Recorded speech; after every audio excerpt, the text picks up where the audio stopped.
This is Why People Don't Do Their Jobs, Episode 56, Why Your Dog Died. Here's a news flash. Dogs are dying on commercial airline flights. Apparently this is fairly common. Why is this? Well, the incidence of dogs traveling is greatly increasing. People want to travel. People want to bring their dogs. The airlines found out they could charge more for dogs than they do for people. So the airlines let people bring their dogs, and that goes on. Now even more people want to travel. And people now need to travel with their dogs. There's such a thing called emotional support animals. This is required due to a medical condition. Up to 25% of the population is eligible.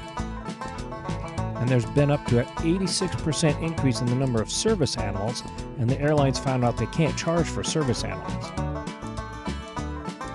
So what was once a friendly service is now a nuisance. Here's your problem. The airline system is set up to uncomfortably but very efficiently ship people and baggage. Up here it's minimally tolerable for people, and not really all that great for dogs. Down here it's okay for keeping your shaving cream from exploding, but terrible for dogs.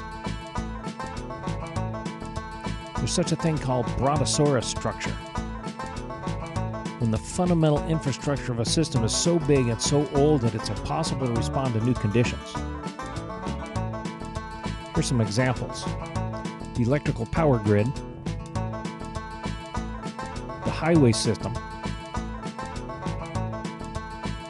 and the communications and IT protocols. In that industry, it's called legacy infrastructure.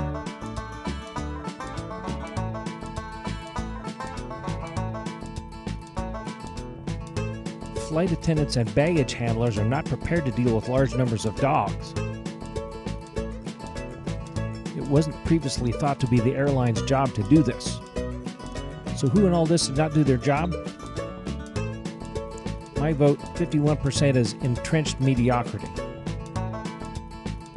When the idea of allowing dogs to fly was proposed, there was denial that the system would be able to handle it. Some amorphous they made the decision to allow livestock on board without thinking through the consequences. Once the decision was made, there was lack of training. All of these are owned by management. It's hard to change because of brontosaurostructure. The remaining 49%, traveling with an animal has evolved from a want to a need.